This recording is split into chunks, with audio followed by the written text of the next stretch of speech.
So motion ಚಾಪ್ಟ್ರಲ್ಲಿ ಏನು ಕೊಟ್ಟಿದ್ದಾರೆ, rest and motion ಅಂತ ಕೊಟ್ಟಿದ್ದಾರೆ ಫಸ್ಟ್ ಪೇಜಲ್ಲಿ ಅಲ್ವಾ. If we look around us, we observe that many objects do not appear to move, and thus we consider them to be at rest. So ಏನು ಹೇಳ್ತಾ ಇದ್ದಾರೆ ಹಂಗಂದ್ರೆ, ಇವಾಗ ನಮ್ಮ ಸುತ್ತಮುತ್ತ ಎಷ್ಟೊಂದು ಆಬ್ಜೆಕ್ಟ್ಸ್ ಬಂದು ಮೂವ್ ಆಗ್ತಾ ಇರೋದಿಲ್ಲ ಅಲ್ವಾ. ಫಾರ್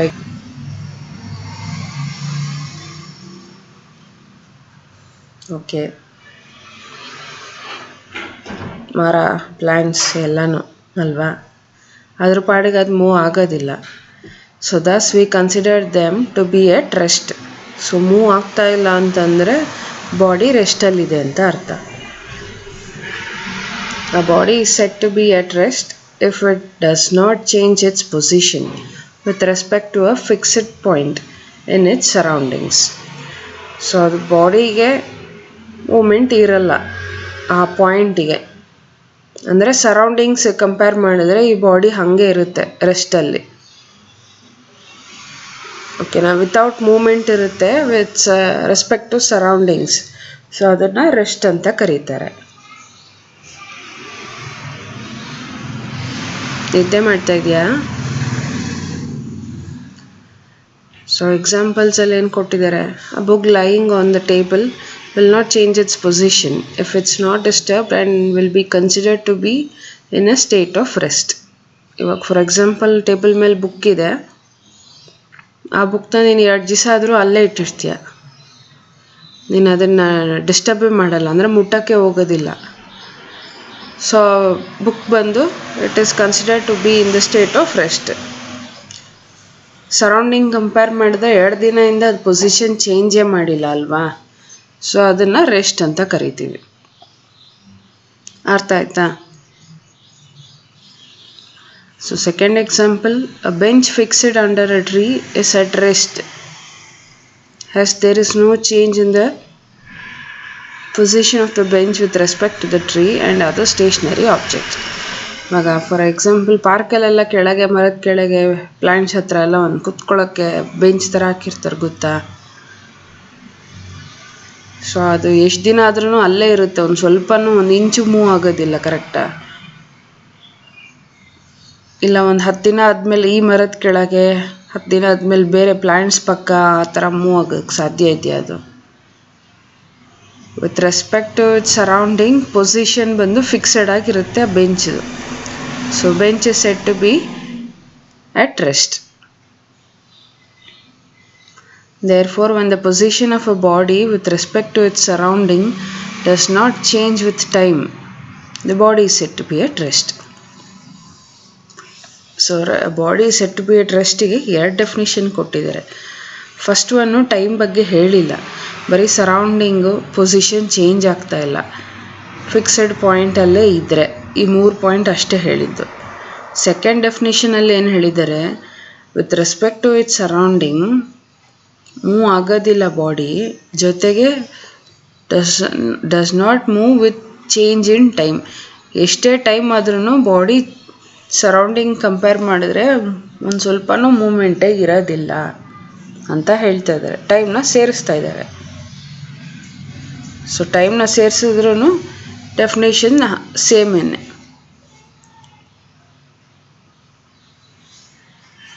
ಅರ್ಥ ಆಯ್ತಾ?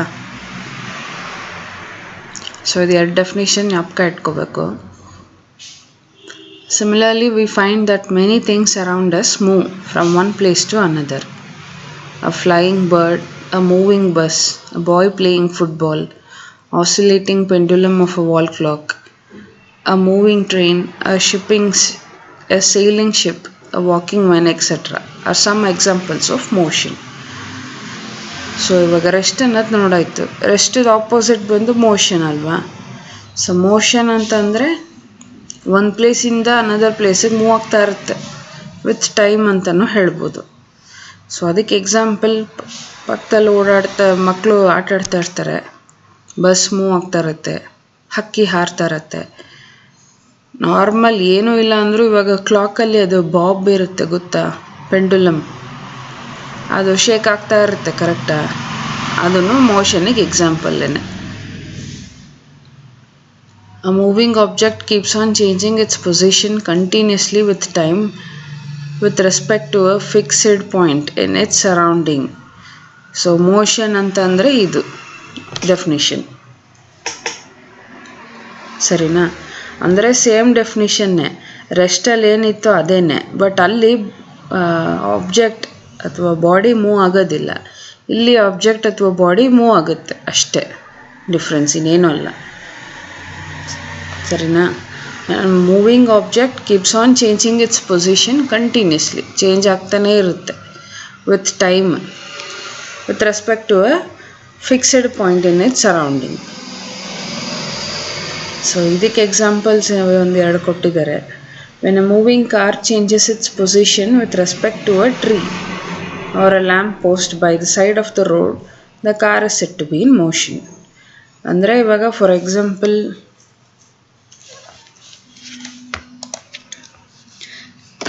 ರೋಡ್ ಹಿಂಗಿದೆ, ಸರಿನಾ?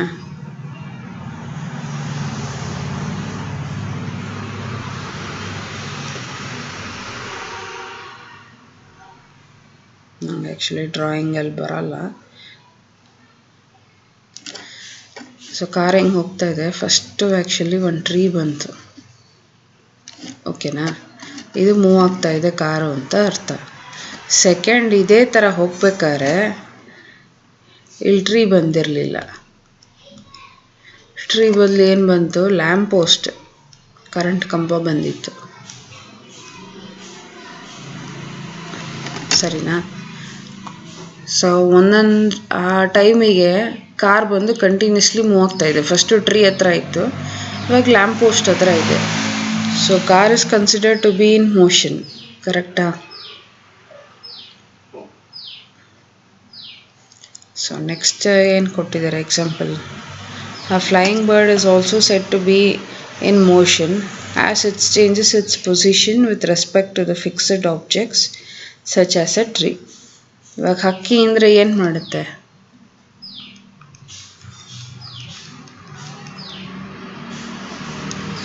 ಒಂದೇ ಕಡೆ ಹಾರಾಡ್ತಾ ಇರುತ್ತಾ, ಇಲ್ಲ ಒಂದು ಟ್ರೀಯಿಂದ ಇನ್ನೊಂದು ಟ್ರೀಗೂ ಹಾರುತ್ತಲ್ವಾ? ಸೊ ಒನ್ ಟೈಮಲ್ಲಿ ಒಂದೊಂದು ಟ್ರೀಯಲ್ಲಿ ಇರುತ್ತೆ, ಪೊಸಿಷನ್ ಬಂದು ಸೈಲೆಂಟಾಗಿ ಇರಲ್ಲ, ಅಂದರೆ ರೆಸ್ಟಲ್ಲಿ ಇರಲ್ಲ ಬಾಡಿ. ಸೊ ಅದನ್ನು ಎಕ್ಸಾಂಪಲ್ ಕೊಟ್ಟಿದ್ದಾರೆ ಮೋಷನ್ಗೆ. ಸೊ ಮೋಷನ್ದು ಇನ್ನೊಂದು ಡೆಫಿನಿಷನ್ ಕೊಟ್ಟಿದ್ದಾರೆ. Hence when the position of a body with respect to its surrounding changes with time. ಮೇಲ್ಗಡೆ ನಾವು ನೋಡಿದ್ದು with respect to its surrounding body ರೆಸ್ಟಲ್ಲಿರಬೇಕು, ಇದು ಚೇಂಜ್ ಆಗ್ತಾ ಇರಬೇಕು with time. The body is said to be in motion. ಅರ್ಥ ಆಯ್ತಾ? ಇಲ್ಲಿವರೆಗೂ ಏನಾದ್ರು ಡೌಟ್ ಇದೆಯಾ? Motion definition example, rest definition example. Some other examples of rest and motion. First one, suppose we are sitting on a railway platform and looking at a tree nearby. ಅದನ್ನು ಓದ್ತೀಯಾ?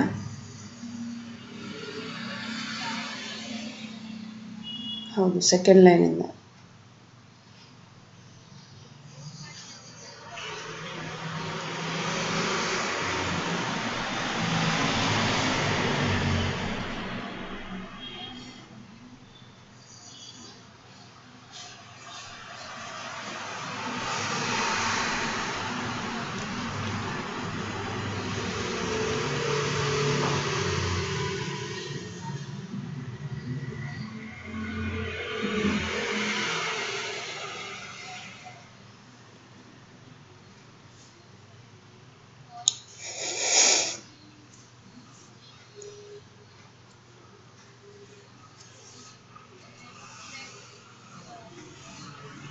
So ಏನು ಹೇಳ್ತಾ ಇದ್ದಾರೆ first example?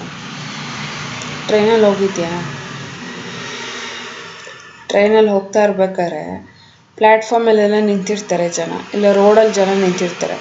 ಅವ್ರು move ಆಗ್ತಾ ಇರೋಂಗೆ ಕಾಣಿಸ್ತಾ ಇರುತ್ತೆ ಹೊತ್ತು ನೀನು ಮೂವ್ ಆಗ್ತಾ ಇರೋಂಗೆ ಕಾಣಿಸಲ್ಲ ನಿಮಗೆ, ಕರೆಕ್ಟಾ? ಬಟ್ ಆ್ಯಕ್ಚುಲಿ ಯಾರು ಮೂವ್ ಆಗ್ತಾ ಇರೋದು? ಟ್ರೈನಲ್ಲಿರೋ ನೀನು ಮೂವ್ ಆಗ್ತಾ ಇರ್ತೀಯ, ಬಟ್ ನಿಂಗೆ ಅದು ಗೊತ್ತಾಗಲ್ಲ, ಯಾಕಂದರೆ ನೀನೇ ಅಲ್ವಾ ಬಾಡಿಯಲ್ಲಿರೋದು. ಸೊ ನಿನಗೆ ಗೊತ್ತಾಗಲ್ಲ. ಬಾಡಿಯಿಂದ ಹೊರಗಿರೋರಿಗೆ ನೀನು ಮೂವ್ ಆಗ್ತಾ ಇದೀಯ ಅಂತ ಗೊತ್ತಾಗುತ್ತೆ, ಬಟ್ ನಿನಗೆ ಗೊತ್ತಾಗಲ್ಲ.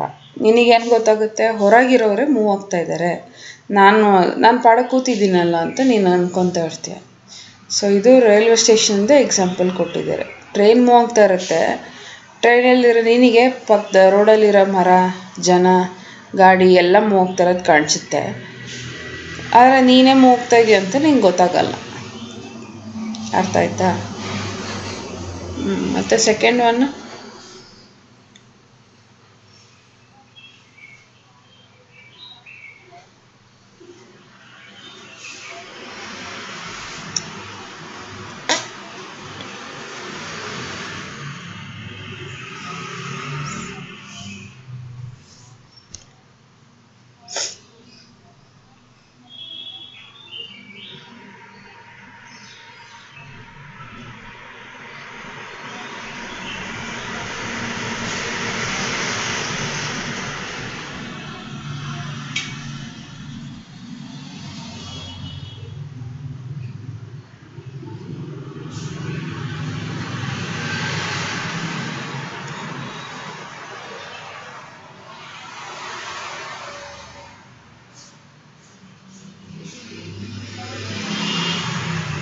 ಸೊ ಏನು ಹೇಳ್ತಿದ್ದಾರೆ ಸೆಕೆಂಡ್ ಎಕ್ಸಾಂಪಲಲ್ಲಿ?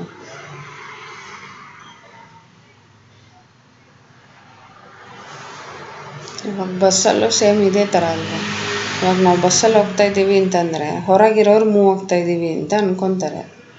ಆಬ್ಜೆಕ್ಟ್ ಆಗಲಿ, ಜನ ಆಗಲಿ, ಮರ ಆಗಲಿ, ಬಸ್ಸಿಂದ ಹೊರಗಿರೋದು ಎಲ್ಲನೂ ಮೂವ್ ಆಗ್ತಾ ಇದೆ ಅಂತ ಅನ್ಕೊತೀವಿ. ಬಟ್ ನಾವು ಬಸ್ ಒಳಗೆ ಕೂತೇ ಇರ್ತೀವಲ್ವಾ, ಸೊ ನಾವು ಮೂವ್ ಆಗೋದು ನಮಗೆ ಗೊತ್ತಾಗೋದಿಲ್ಲ. ಸೊ ಹೊರಗಿರೋರಿಗೆ ನಾವು ಮೂವ್ ಆಗ್ತಾ ಇದ್ದೀವಿ ಅಂತ ಕಾಣಿಸುತ್ತೆ, ಅಂದರೆ ಒಂದು ಜಾಗದಿಂದ ಇನ್ನೊಂದು ಜಾಗಕ್ಕೆ ಹೋಗ್ತಾ ಇರ್ತೀವಿ, ಬಟ್ ನಮಗದು ಗೊತ್ತಾಗೋದಿಲ್ಲ. ಬಸ್ಸು ಮತ್ತು ಟ್ರೈನು 2 ಎಕ್ಸಾಂಪಲ್ ಕೊಟ್ಟಿದ್ದಾರೆ ಮೋಷನ್ಗೆ. So do you know ಓದ್ತೀಯ?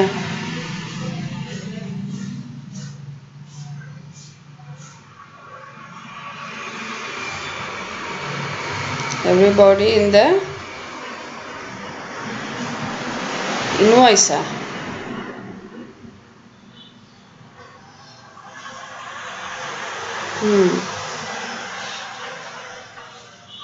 Is a ಮೋಷನಾ?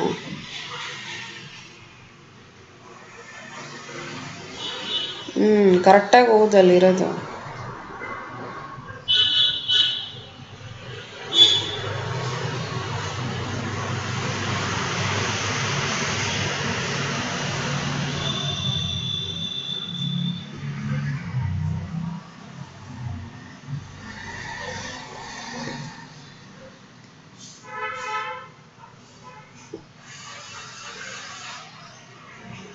ಟ್ರಾವ್ಲಿಂಗ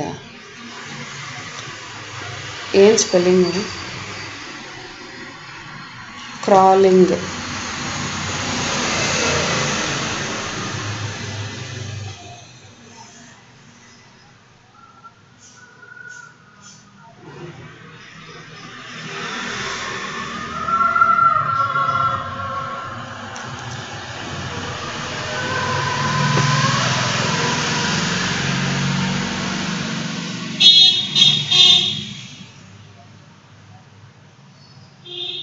but full stop ಆದಮೇಲೆ ಯಾವಾಗಲೂ ನಿಲ್ಲಿಸು 1-2 ಸೆಕೆಂಡ್, ಅದಾದಮೇಲೆ ಓದೋಕ್ಕೆ ಸ್ಟಾರ್ಟ್ ಮಾಡು. ಕಂಟಿನ್ಯೂಸ್ ಆಗಿ ಓದ್ತಾ ಇದೆಯಾ. ನೀನು ಹೆಂಗೆ ಓದ್ತಾ ಇದೆಯಾ ಗೊತ್ತಾ? ನೀನು ಓದ್ತಾ ಇರೋದ್ರಲ್ಲಿ ಒಂದು ಇದಿಲ್ಲ, ಏನೂ ಇಲ್ಲ, ಹಂಗೆ ಓದ್ತಾ ಇದೆಯಾ.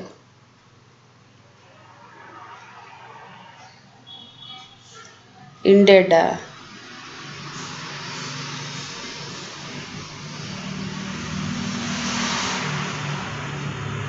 ಏನದು? ಇಂಡೀಡ್.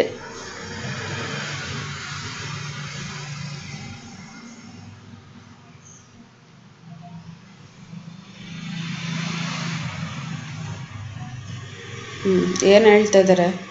ಇದು ನೀನೇ ಅರ್ಥ ಹೇಳ್ಬೇಕು ಇವಾಗ.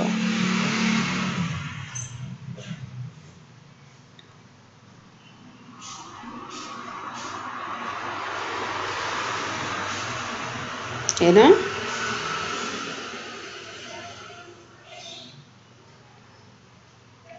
ಆಟಾಡ್ಬೇಡ ಕೈಯಲ್ಲಿ. ಯೂನಿವರ್ಸಲ್ಲಿ ಎಲ್ಲ ಬಾಡಿಲೂ ಮೋಷನ್ ಇರುತ್ತೆ. ಎಕ್ಸಾಂಪಲ್ಸ್ ಏನು ಕೊಡ್ತಾ ಇದ್ದಾರೆ ಅವರು? ಹಂಗಂದ್ರೆ ಏನು?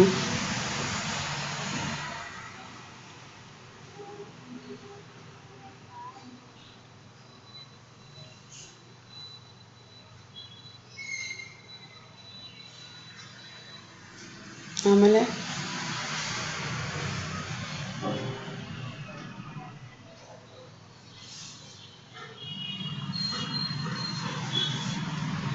ಸೊ ಏನೋ ಒಂದು ಮಾಡ್ತಾ ಇರ್ತೀವಿ, ಸೊ ಅದಕ್ಕೆ ಅದು ಮೋಷನ್ಗೆ ಎಕ್ಸಾಂಪಲ್. ಯೂನಿವರ್ಸಲ್ಲಿ ಎಲ್ಲ ಬಾಡಿನೂ ಮೋಷನಲ್ಲೇ ಇರುತ್ತೆ ಅಂತ ಹೇಳ್ತಾ ಇದ್ದಾರೆ. ಓಕೆ.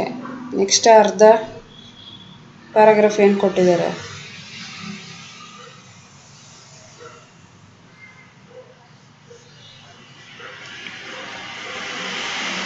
ಸನ್ ಹಿಂದೆ ರೊಟೇಟ್ ಆಗುತ್ತಾ?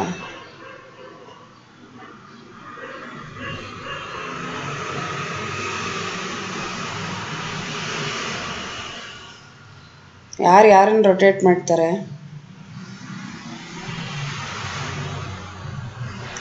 ಅಲ್ಲೇನು ಕೊಟ್ಟಿದ್ದಾರೆ?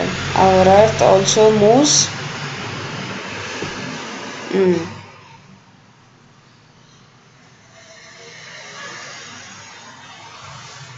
ಸೊ ಸನ್ ಸುತ್ತ ಯಾರು ಸುತ್ಕೊಂಬರೋದು? ಸನ್ನು. ಸೊ ಅದು ಮೋಷನ್ ಎಕ್ಸಾಂಪಲ್ ಅಲ್ವಾ? ನೆಕ್ಸ್ಟ್ ಏನು ಹೇಳ್ತಾ ಇದ್ದಾರೆ? We often say that a stone lying on the ground is at rest ಅಲ್ವಾ? ಇವಾಗ ರೋಡಲ್ಲಿ ನಡ್ಕೊಂಡು ಹೋಗ್ತಾ ಇರ್ತೀವಿ, ಕಲ್ಲು ಹಾಗೆ ಇರುತ್ತೆ, ಬಿದ್ದಿರುತ್ತೆ ರೋಡಲ್ಲೇ. ನಾವು ಎಷ್ಟು ದೂರ ಹೋದರೂ ಆ ಕಲ್ಲು ಅಲ್ಲೇ ಇರುತ್ತೆ, ನಮ್ಮ ಹಿಂದೆನೇ ಬಂದುಬಿಡುತ್ತಾ? ಸೊ ನಾವು ಅನ್ಕೊತೀವಿ, ಇವಾಗ ಹೇಳ್ತೀವಿ ನಾವೇನೆ, ಓಕೆ ಆ ಸ್ಟೋನ್ ಬಂದು ರೆಸ್ಟಲ್ಲಿದೆ ಅಂತ ಅಲ್ವಾ? But indeed the stone is also moving ಆದಮೇಲೆ ಏನಿದೆ?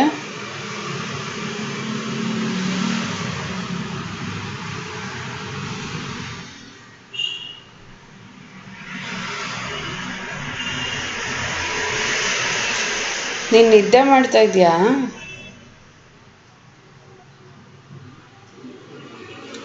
ನಿದ್ದೆ ಮಾಡ್ತಾ ಇದೆಯಾ? ನಿನಗೆ ನಿದ್ದೆ ಇನ್ನೂ ಹೋಗಿಲ್ಲ.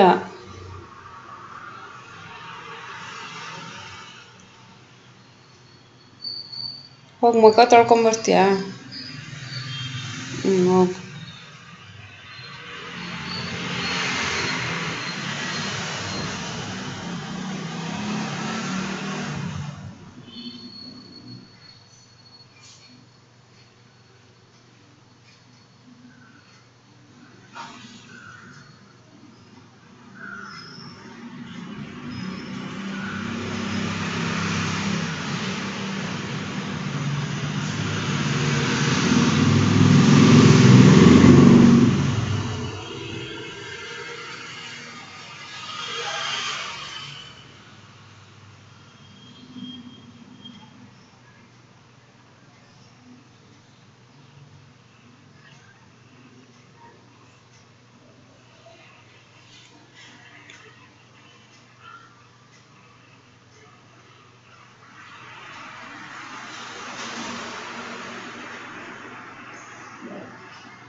ಆಯ್ತಾ ರಿತೇಶ್?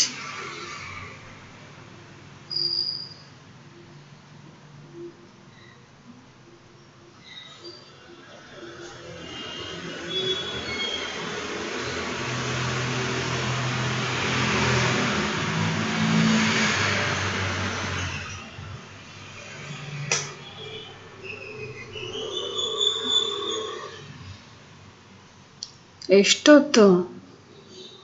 5 ನಿಮಿಷ ಮೇಲಾಯ್ತು.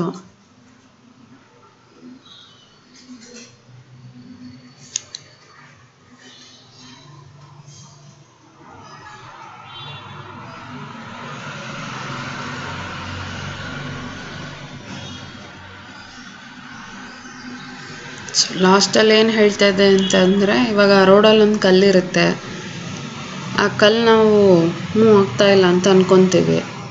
But indeed the stone is also moving around the earth, around the sun. ಅಂದರೆ ಇವಾಗ ನಾವು ನಿಂತಿರೋ ಭೂಮಿನೇ ಮೋಷನಲ್ಲಿದೆ around the sun. So stone is also in motion, but ನಾವು ಸ್ಟೋನ್ ಇಸ್ ಎಟ್ ರೆಸ್ಟ್ ಅಂತ ಅನ್ಕೊತೀವಿ. ಅರ್ಥ ಆಯ್ತಾ? ಸೊ ರೆಸ್ಟ್ ಮತ್ತು ಮೋಷನ್ ಏನೇನು ಅಂತ ನೀಟಾಗಿ ನೋಡಿದ್ದೀವಿ ವಿತ್ ಎಕ್ಸಾಂಪಲ್ಸ್. ಅದರಲ್ಲೇನಾದ್ರು ಡೌಟ್ ಇದೆಯಾ? ಸೊ ಇವಾಗ ಏನು ಹೇಳ್ತಾ ಇದ್ದಾರೆ, rest and motion are relative ಅಂತ ಇದ್ದಾರೆ. ಸೊ ಅದ್ರದ್ದು ಮಧ್ಯದಲ್ಲಿ ಹೇಗೆ ಒಂದಕ್ಕೊಂದು ರಿಲೇಟ್ ಆಗಿರುತ್ತೆ ಅಂತ ಹೇಳ್ತಾ ಇದ್ದಾರೆ. An object can be in motion. ಅದಾದಮೇಲೆ ಏನಿದೆ, ಓದ್ತೀಯ ಪ್ಯಾರಾಗ್ರಾಫ್ ಫುಲ್ಲು?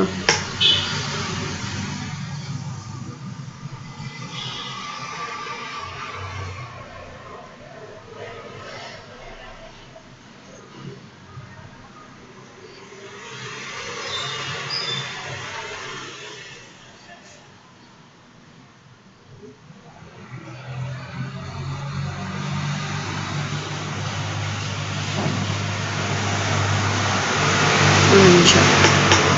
ಸೊ ಏನು ಹೇಳ್ತಾ ಇದ್ದಾರೆ, an object can be in motion related to one set of objects. ಇವಾಗ ಅಟ್ ಎ ಟೈಮ್ ಭೂಮಿ ಮೇಲಿರೋ ಎಲ್ಲ ವಸ್ತುನೂ ನಾವು ಮೋಷನ್ಗೆ ತರೋಕ್ಕಾಗುತ್ತಾ?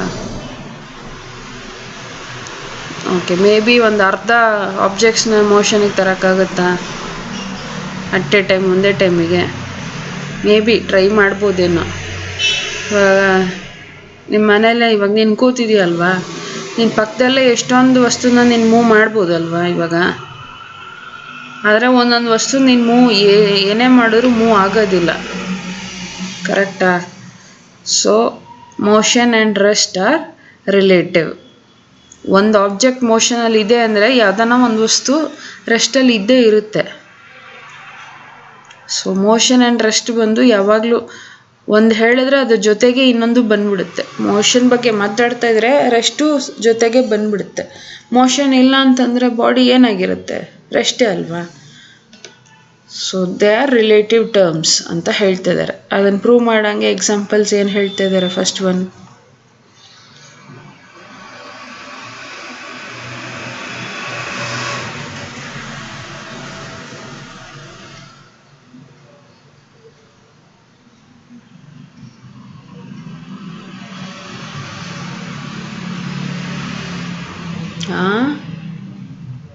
Other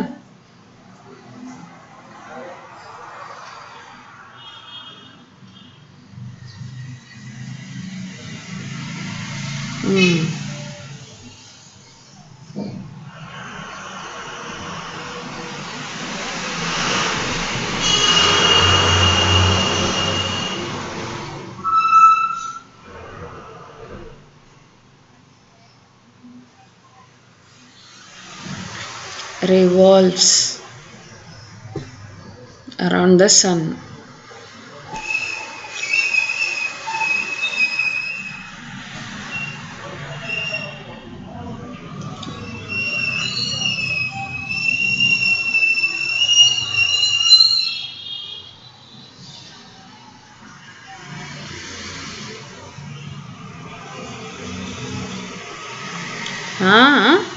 Revolution.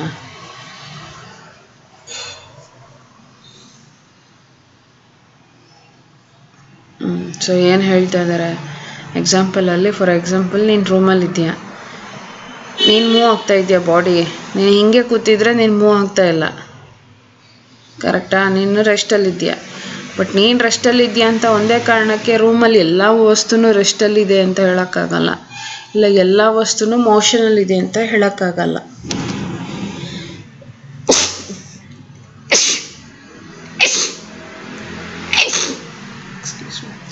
ಕರೆಕ್ಟ್ ಅಲ್ವಾ?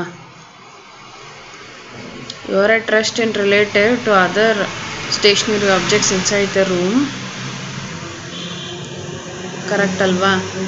ಬಟ್ ರೂಮ್ ಮೂವ್ ಆಗ್ತಾ ಇದೆಯಾ ನಿನ್ನ ಪ್ರಕಾರ? ನೀನಿರೋ ರೂಮ್ ಮೂವ್ ಆಗ್ತಾ ಇದೆಯಾ? ನಿನ್ನ ಪ್ರಕಾರ ಮೂವ್ ಆಗ್ತಾ ಇದೆಯಾ?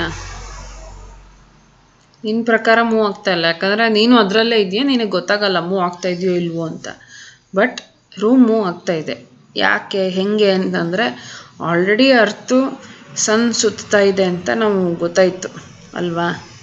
ಸೊ ಅರ್ಥ ಸುತ್ತಾ ಇದೆ ಅಂತಂದರೆ ಅರ್ಥ ಮೇಲಿರೋ ನಾವು ಎಲ್ಲರೂ ಮೋಷನಲ್ಲೇ ಇದ್ದೀವಿ, ಆದರೆ ನಮಗೆ ಗೊತ್ತಾಗ್ತಾ ಇಲ್ಲ ಅಷ್ಟೇ ಅಲ್ವಾ?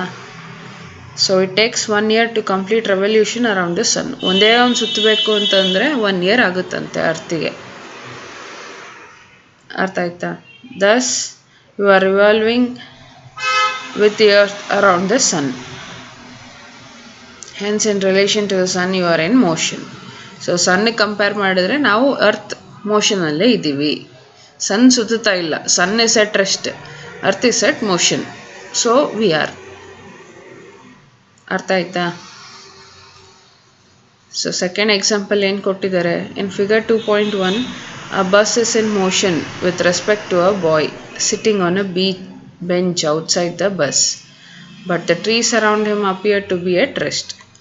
But to a boy sitting inside the bus, the trees and the boy outside the bus will appear to move in opposite direction, and the roof of the bus or the driver of the bus will appear to be at rest. So ಏನು ಹೇಳ್ತಾ ಇದ್ದಾರೆ, ಇವಾಗ ಬಸ್ಸಲ್ಲಿ travel ಆಗ್ತಾ ಇರ್ಬೇಕಾದ್ರೆ ಪಕ್ಕದಲ್ಲಿ ಮರ ಗಿಡ ಎಲ್ಲ ಇರುತ್ತೆ, ಕರೆಕ್ಟಾ?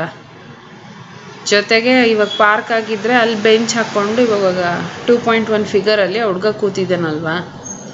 ನಾವು ಬಸ್ಸಲ್ಲಿ ಹೋಗ್ತಾ ಇರ್ಬೇಕಾದ್ರೆ ಆ ಪ್ಲ್ಯಾಂಟ್ಸ್, ಟ್ರೀಸ್ ಮತ್ತು ಆ ಬೆಂಚಲ್ಲಿರೋ ಹುಡುಗ ಎಲ್ಲರೂ ಮೋಷನಲ್ಲಿರಂಗೆ ನಮಗನ್ಸುತ್ತೆ, ಕರೆಕ್ಟಾ? ಬಟ್ ಆ್ಯಕ್ಚುಲಾಗೆ ಯಾವ್ದು ಮೋಷನಲ್ಲಿರೋದು? ಬಸ್ಸಲ್ಲಿರೋರಿಗೆ ಎಲ್ಲರೂ ಮೋಷನಲ್ಲಿರೋದು, ಹೊರಗಡೆ ಎಲ್ಲನೂ ರೆಸ್ಟಲ್ಲಿರೋದು, ಕರೆಕ್ಟಾ? ಬಟ್ ಬಸ್ಸಲ್ಲಿರೋ ಒಂದು ಹುಡುಗಂಗೆ ಏನು ಅನ್ಕೊತಾನೆ, ಹೊರಗಿರೋದು ಎಲ್ಲನೂ ಮೂವ್ ಆಗ್ತಾ ಇದೆ, ಅದು ಇನ್ ಆಪೋಸಿಟ್ ಡೈರೆಕ್ಷನ್. ಅವನು ಯಾವ ಕಡೆ ಹೋಗ್ತಾ ಇದ್ದಾನೋ ಅದೇ ಕಡೆಗೆ ಬರುತ್ತಾ, ಇಲ್ಲ ಉಲ್ಟಾ ಎಲ್ಲ ಹೋಗ್ಬಿಡುತ್ತೆ ಹಿಂದಕ್ಕೆ. ಇವಾಗ ಇದೇ ಬಸ್ಸು 2.1 ಫಿಗರಲ್ಲಿ ಮುಂದಕ್ಕೆ ಹೋಗ್ತಾ ಹೋಗ್ತಾ ಈ ಹುಡುಗ ಕಾಣಿಸೋದೇ ಇಲ್ಲ ಅವರಿಗೆ ಅಲ್ವಾ? ಅವ್ರು ನೋಡೋ ವಸ್ತು ಎಲ್ಲ ಹಿಂದಕ್ಕೆ ಹೋಗ್ತಾ ಇರುತ್ತೆ. So according to the people inside the bus, ಹೊರಗಿರೋದೆಲ್ಲನೂ ಮೋಷನಲ್ಲಿದೆ ಅಲ್ವಾ? ಆದರೆ ಒಳಗಿರೋರ ಪ್ರಕಾರ ಹೊರಗಿರೋರು ಮೋಷನಲ್ಲಿದ್ದಾರೆ ಅಂತ, ಅದು ಜೊತೆಗೆ ಆಪೋಸಿಟ್ ಡೈರೆಕ್ಷನಲ್ಲಿ ಮೂವ್ ಆಗ್ತಾ ಇದ್ದಾರೆ ಅಲ್ವಾ? ಬಸ್ಸಲ್ಲಿರೋರಿಗೆ ಬಸ್ ಡ್ರೈವರ್ ಮೂವ್ ಆಗ್ತಾ ಇದ್ದಾರಾ? ಅವ್ರ ಪಾಡಕ್ಕೆ ಕುತ್ಕೊಂಡು ಗಾಡಿ ಓಡಿಸ್ತಾ ಇರ್ತಾರೆ, ಅವರು ಮೋಷನಲ್ಲಿ ಇರಲ್ಲ. ಇವಾಗ ನೀನು ಬಸ್ಸಲ್ಲಿದ್ದರೆ ನಿನ್ನ ಪ್ರಕಾರ ಬಸ್ ಡ್ರೈವರು ರೆಸ್ಟಲ್ಲಿದ್ದಾರೆ ಅಂತಾನೆ, ಸರಿನಾ? ಅರ್ಥ ಆಯ್ತಾ? So for a passenger in a moving train, the other train moving with the same speed and in same direction appears to be at rest, while the train moving in the opposite direction appears to be in motion. For example, ನೀನು ಟ್ರೈನಲ್ಲಿ ಇದೆಯಾ, ಪಕ್ಕದಲ್ಲೇ ಇನ್ನೊಂದು train ಹೋಗ್ತಾ ಇರುತ್ತೆ. ಇವಾಗ ನಿನಗೆ ನಿನ್ನ ಟ್ರೈನು ಮತ್ತು ಆ ಟ್ರೈನ್ ಯಾವ್ದು ಮೂವ್ ಆಗ್ತಾ ಇದೆ ಅಂತ ಹೆಂಗೆ ಗೊತ್ತಾಗುತ್ತೆ ಅಲ್ವಾ? ಇದನ್ನು ನಾನು ನೋಡಿದ್ಯಾ ಟ್ರೈನಲ್ಲಿ ಹೋಗ್ಬೇಕಾರೆ, ನಿನ್ನ ಟ್ರೈನಲ್ಲಿ ಇರುತ್ತೆ, ಪಕ್ಕದಲ್ಲೇ ಇನ್ನೊಂದು ಟ್ರೈನ್ ಬರುತ್ತೆ. ಇವಾಗ ಅದು ಬಂದಾದ್ಮೇಲೆ ಅದು ಸ್ಟಾಪ್ ಆಗಿರುತ್ತಾ, ಇಲ್ಲ ನಿನ್ನ ಟ್ರೈನ್ ಮೂವ್ ಆಗಿರುತ್ತಾ, ಇಲ್ಲ ಎರಡು ಮೂವ್ ಆಗ್ತಾ ಇದೆಯಾ, ಅದು ನಿಂಗೆ ಗೊತ್ತೇ ಆಗೋದಿಲ್ಲ. ಪಕ್ಕದ ಟ್ರೈನ್ ಮೂವ್ ಆಗ್ತಾ ಇದ್ರೂ ನೀನು ಮೂವ್ ಆಗ್ತಾ ಇರೋಂಗೆ ಫೀಲ್ ಆಗುತ್ತೆ ಅಲ್ವಾ? ನೀನು ಮೂವ್ ಆಗ್ತಾ ಇದ್ರೂ ನೀನು ಮೂವ್ ಆಗ್ತಾ ಇದೆಯಾ ಅಂತಲೇ ಫೀಲ್ ಆಗುತ್ತೆ. ಸೊ ಟ್ರೈನಲ್ಲಿ ಯಾವ ಟ್ರೈನ್ ರೆಸ್ಟಲ್ಲಿದೆ ಅಂತ ಗೊತ್ತೇ ಆಗೋದಿಲ್ಲ.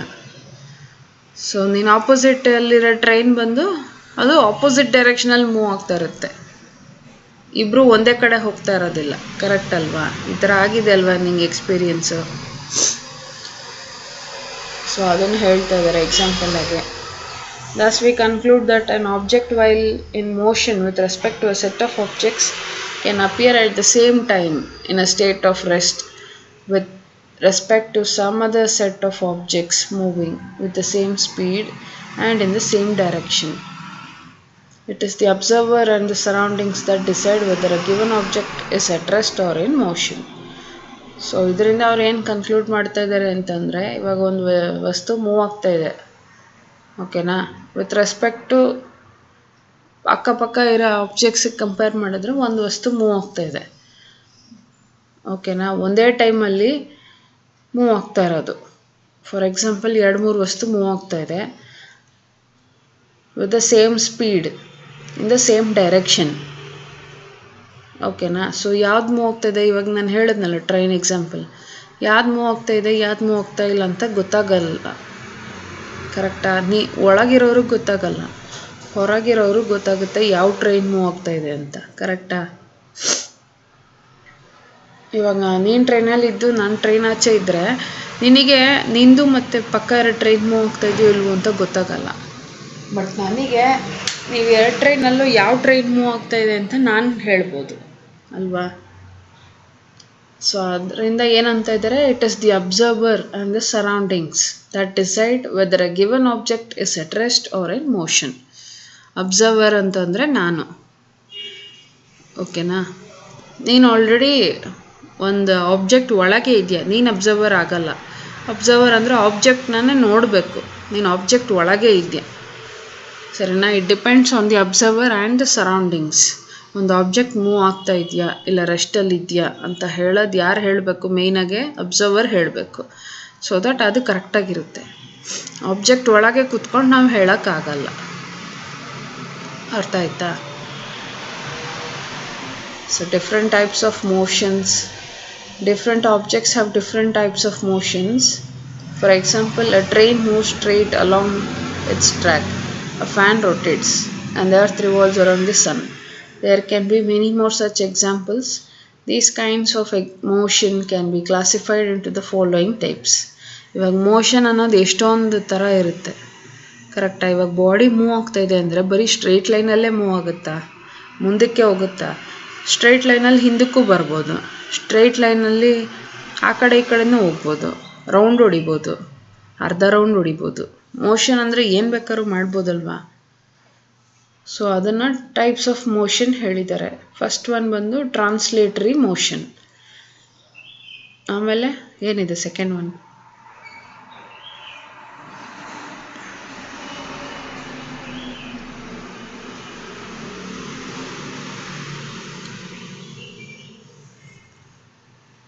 ರೊಟಾಟೋರಿಯಾ,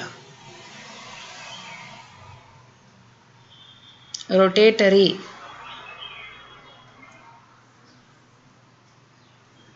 ಆಮೇಲೆ ಆಮೇಲೆ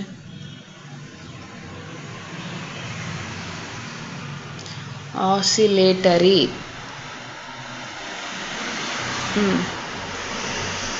ಏನು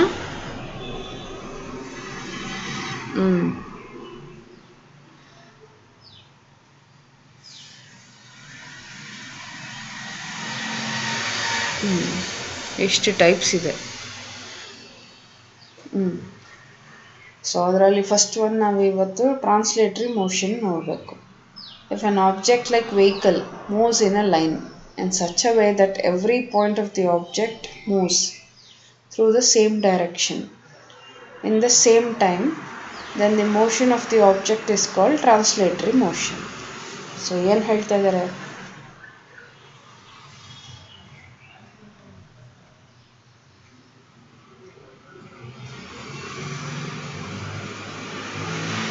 ಓಕೆ, ರೋಡಲ್ಲಿ ಒಂದು ವೆಹಿಕಲ್ ಮೂವ್ ಆಗ್ತಾ ಇದೆ, ಆಮೇಲೆ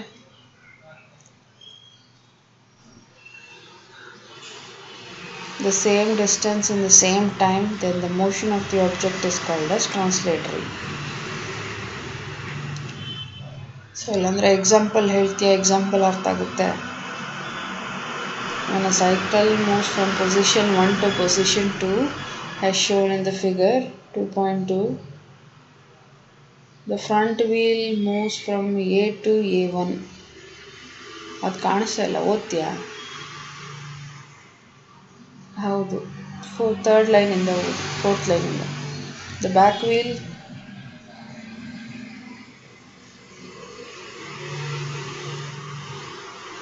dash B dash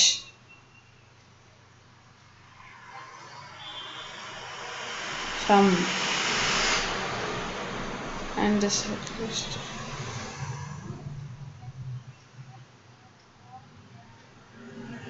direction distances ಅಲ್ಲೇನು ಕೊಟ್ಟಿದ್ದಾರೆ?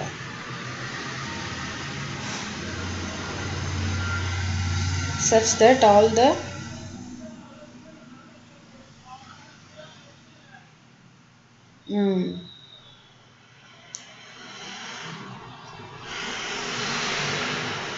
hash ಅಲ್ಲ, dash, A dash, B dash, C dash, D dash are equal.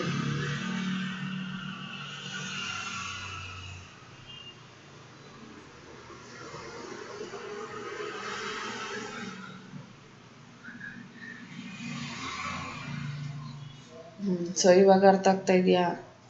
ಯಾವಾಗ ಸೇಮ್ ಪರ್ಸನ್ನೇ ಎರಡನ್ನ, ಓಕೆನಾ? ಪೊಸಿಷನ್ ಮಾತ್ರ ಬೇರೆ ಬೇರೆದು.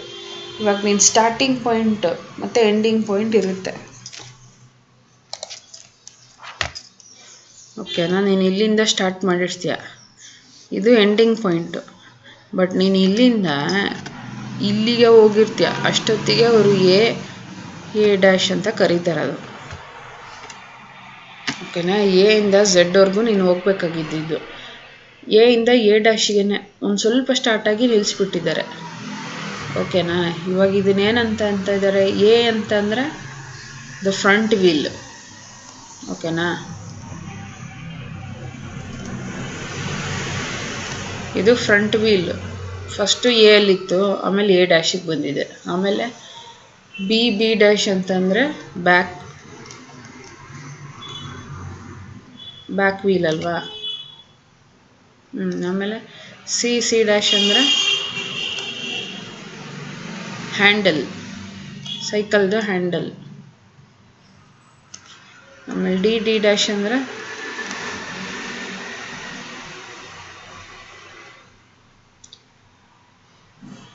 And the cyclist moves from D dash.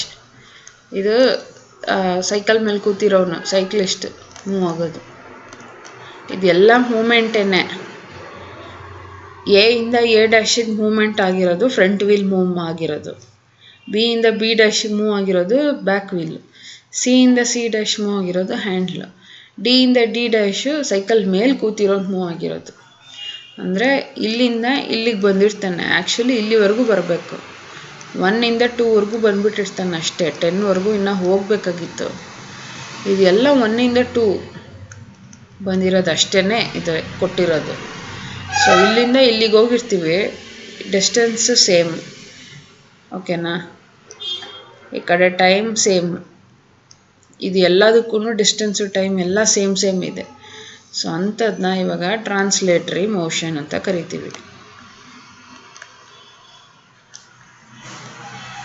ಅರ್ಥ ಆಯ್ತಾ? ಸೊ ಇವಾಗ ಒಂದ್ಸತಿ ಡೆಫಿನಿಷನ್ ಓದು, ಅರ್ಥ ಆಗುತ್ತೆ. ಹೇಳು ಮತ್ತೆ ಡೆಫಿನಿಷನ್ ಏನು ಕೊಟ್ಟಿದ್ದಾರೆ? If an object like vehicle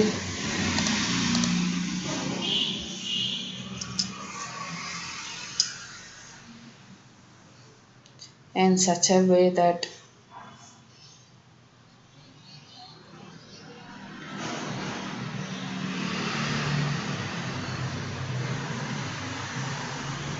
same distance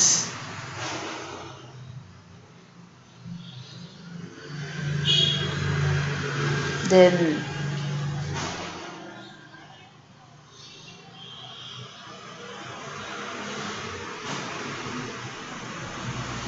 ಅರ್ಥ ಆಯ್ತಾ? ಸೇಮ್ ಡಿಸ್ಟೆನ್ಸ್ ಇರಬೇಕು, ಸೇಮ್ ಟೈಮ್ ಇರಬೇಕು. ಸೊ ಅದನ್ನು ಬಾಡಿ ಮೋಷನಲ್ಲಿರೋದನ್ನ ಟ್ರಾನ್ಸ್ಲೇಟರಿ ಮೋಷನ್ ಅಂತ ಕರಿತೀವಿ. ಸೊ ನೆಕ್ಸ್ಟ್ ಏನು ಕೊಟ್ಟಿದ್ದಾರೆ example, the motion of an apple falling from a tree, the motion of a man walking of on a road, and the motion of a box when pushed from one corner of a room to other are all the examples of translatory motion. So ಇನ್ನೊಂದು ಬಂದು ಮರದಿಂದ apple ಬೀಳೋದು, ಒಂದು ರೂಮಲ್ಲಿ ನೀನು ಒಂದು ವಸ್ತುನ move ಮಾಡ್ತೀಯ ಇನ್ನೊಂದು ಸೈಡಿಗೆ. The motion of a man walking on the road, ರೋಡಲ್ಲಿ ಒಬ್ಬ ನಡೀತಾ ಇರೋದು, ಇದೆಲ್ಲನೂ translatory motion. So translatory motion can be of 2 types. ಇದರಲ್ಲೂ 2 types ಇದೆ. ಅರ್ಥ ಆಯ್ತಾ?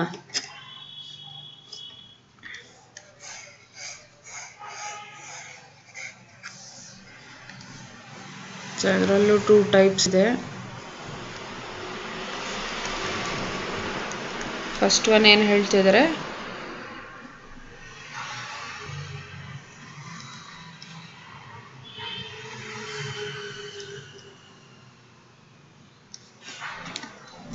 ನೀಟಾಗಿ ಓದು.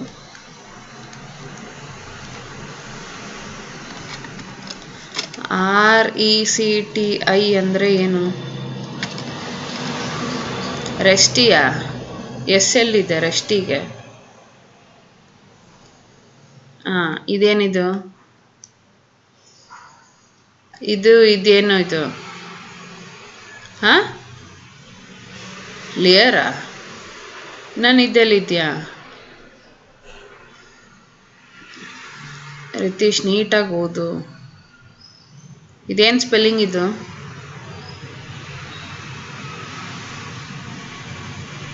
NEAR. NEAR ಅಂದರೆ ಏನು? ಇದಕ್ಕೆಲ್ಲ ಸೇರಿಸಿದ್ರೆ ಏನಾಗುತ್ತೆ? ಮತ್ತೆ ನೀನು ಇದು ವರ್ಡ್ನ ನೋಡೇ ಇಲ್ವಾ ಮುಂಚೆ? ಈ ವರ್ಡ್ನ ನೋಡಿಲ್ವಾ ನೀನು ಮುಂಚೆ ಎಲ್ಲೂ ಟೆಕ್ಸ್ಟ್ ಬುಕ್ಸಲ್ಲಿ? ಸರಿ, ನಾನೇ ಹೇಳ್ಕೊಟ್ಟಿದ್ದೀನಿ ಲಾಸ್ಟ್ ಟೈಮ್. ಲೀನಿಯರ್ ಇದು. ಸೊ ಇದಕ್ಕೆ ಇದನ್ನು ಸೇರಿಸಿದ್ರೆ ಏನಾಗುತ್ತೆ? ಇದೇನಿದು? ಮತ್ತೆ ಇವಾಗ 2 ಸೇರಿಸಿ ಹೇಳು. ರೆಕ್ಟಿಲಿನಿಯರ್ R linear motion. So second one, curvilinear. ಸರಿನಾ? 2 types ಇದೆ. ಸೊ 2 types ಬಂದು ಏನೇನು, ರೆಕ್ಟಿಲಿನಿಯರ್ ಆರ್ ಲೀನಿಯರ್ ಮೋಷನ್ ಅಲ್ಲಿ ಏನು ಕೊಟ್ಟಿದ್ದಾರೆ, if the motion of a body is along a straight line it is said to be a rectilinear or linear motion. So ಆವಾಗಲೇ ಸೈಕಲ್ದು example ನೋಡಿದ್ವಲ್ಲ, ಇಲ್ಲಿಂದ ಇಲ್ಲಿ ಸ್ಟ್ರೈಟ್ ಲೈನಲ್ಲೇ ಮೂವ್ ಆಗ್ತಾ ಇದ್ರೆ ಬಾಡಿ, ಇಲ್ಲಿಂದ ಇಲ್ಲಿ, ಇದನ್ನು ರೆಕ್ಟಿಲಿನಿಯರ್ ಅಂತ ಕರೀತಾರೆ. ಲೀನಿಯರ್ ಅಂತಂದರೆ ಸ್ಟ್ರೈಟ್. ಅರ್ಥ ಆಯ್ತಾ? If the motion of a body is along a straight line it is said to be a rectilinear or linear motion. So ಎಕ್ಸಾಂಪಲಲ್ಲಿ ಏನು ಕೊಟ್ಟಿದ್ದಾರೆ, a ball falling from a height straight towards the surface of the earth. Ball ಇವಾಗ ಒಂದು ಹೈಟಿಂದ ನಾವು ಮೇಲೆ ಎಸೆದ್ರೆ ಕೆಳಗೆ straight ಲೈನಲ್ಲಿ ಬರುತ್ತಾ ಇಲ್ಲ ಸೊಟ್ಟ ಲೈನಲ್ಲಿ ಬರುತ್ತಾ? ಕೆಳಗಿಂದ ಇವಾಗ ನಾನು ಬಾಲ್ ಎಸಿತೀನಿ ಮೇಲ್ಗಡೆಗೆ, ಯಾವ ಇದರಲ್ಲಿ ಹೊತ್ತೋ ಸ್ಟ್ರೈಟ್ ಲೈನಲ್ಲಿ ಅದೇ ಲೈನಲ್ಲಿ ವಾಪಸ್ ಬರುತ್ತಲ್ವಾ?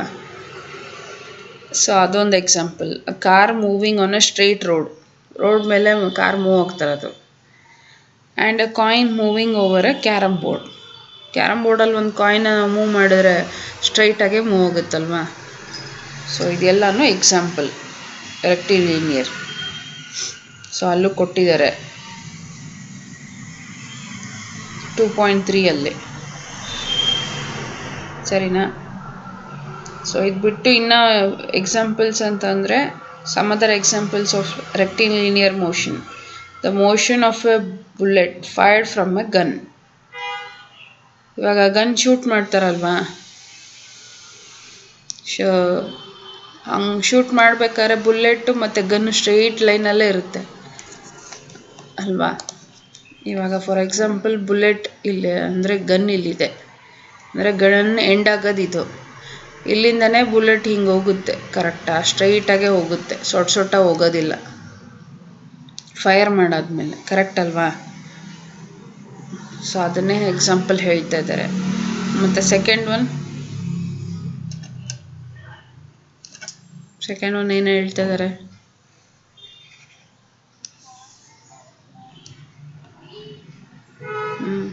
ಎಲ್ಲ ಸಾಲಿಡರೇ ನಿಂಗೆ. ಗೊತ್ತೀನಿ ಎಷ್ಟು ನಿದ್ದೆಯಲ್ಲಿ ಇದೆಯಾ ಅಂತ ಗೊತ್ತಾಗ್ತಾ ಇದೆ ನನಗೆ. ಸಾಲಿಡರ್ ಅದು SOLI ಇದೆಯಾ ಸಾಲಿಡರ್ಗೆ?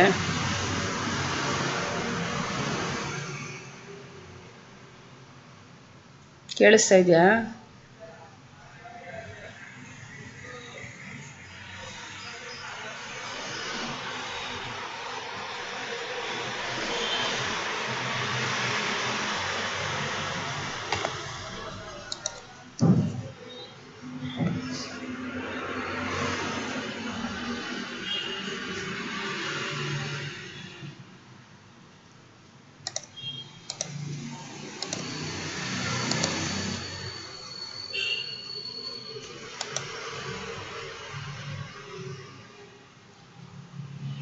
ಕೇಳಿಸ್ತಾ ಇದೆಯಾ? So march past of the soldiers in a parade on a straight road. March past ಮಾಡಿದ್ಯಲ್ವ ನೀನು? ಮಾರ್ಚ್ ಫಸ್ಟ್ಗೆ ಮಾಡಿಲ್ವಾ ಸ್ಕೂಲಲ್ಲೆಲ್ಲ? ಇಂಡಿಪೆಂಡೆನ್ಸ್ ಡೇ, ರಿಪಬ್ಲಿಕ್ ಡೇಗೆಲ್ಲ ಮಾರ್ಚ್ ಫಸ್ಟಿಗೆ ಹೋಗಿಲ್ವಾ?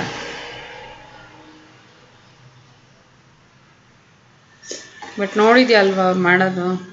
ಅವರು ಸ್ಟ್ರೈಟ್ ಲೈನಲ್ಲೇ ಹೋಗ್ತಾ ಇರ್ತಾರೆ ಅಟ್ ಎ ಟೈಮ್, ಎಲ್ಲರೂ ಸೊಟ್ಟ ಹೋಗೋದಿಲ್ಲ ಅಲ್ವಾ. ಸೊ ಅದು example for rectilinear motion. So next curvilinear motion ಅಂದರೆ if the motion of a body is along the curved path, ಅಂದರೆ ಒಂದು ಸ್ವಲ್ಪ ಕರ್ವ್, ಅಂದರೆ ಅಲ್ಲೇ ಕೆಳಗೆ ಕೊಟ್ಟಿದ್ದಾರೆ. ಇವಾಗ ನಾವು ಮೇಲಿಂದ ಒಂದು ಬಾಲ್ನ ಒಂದು ಸ್ವಲ್ಪ ಕರ್ವಾಗಿ ಎಸಿತೀವಿ, ಇಲ್ಲ ಕಾರ್ ಬಂದು ಒಂದು ಸ್ವಲ್ಪ ಸೊಟ್ಟ ಹೋಗಿ ಆಮೇಲೆ ಸ್ಟ್ರೈಟಿಗೆ ಹೋಗುತ್ತೆ, ಅಂದರೆ ಒಂದು ಎಂಡಲ್ಲಿ ನಾವು ಟರ್ನ್ ತೊಗೊಳ್ಬೇಕಾಗುತ್ತೆ ಸೈಕಲಲ್ಲಿ ಅಥವಾ ಕಾರಲ್ಲಿ, ಅದನ್ನು ನಾವು ಕರ್ವ್ಡ್ ಪಾತ್ ಅಂತ ಕರಿತೀವಿ. ಅಂದರೆ ಬಾಡಿ ಮೂಮೆಂಟಲ್ಲಿ ಇದೆ ಅಲಾಂಗ್ ದ ಕರ್ವ್ಡ್ ಪಾತ್, ಓಕೆನಾ. It is said to be a curvilinear motion. For example the motion of a cycle while taking a turn on the road. ಇವಾಗ ರೋಡ್ ಎಂಡಲ್ಲಿ ಒಂದು ಕರ್ವ್ ಇದೆ, ಹಾಗೆ ಇವಾಗ ನಾನು ಹೋಗಬೇಕಾಗಿದೆ. ಸೊ ಆ ಕರ್ವ್ ಹತ್ರ ಹೋಗ್ತೀನಲ್ವಾ, ಅದನ್ನು ಕರ್ವಿಲಿನಿಯರ್ ಮೋಷನ್ ಅಂತ ಕರಿತೀವಿ. A car moving along a curved path and a ball thrown by an athlete are in curvilinear motion. ಅರ್ಥ ಆಯ್ತಾ ಇಲ್ಲಿವರೆಗೂ? ಏನಾನ ಡೌಟ್ ಇದೆಯಾ? ಸೊ ಇಲ್ಲಿ ನಿಲ್ಲಿಸ್ತೀನಿ.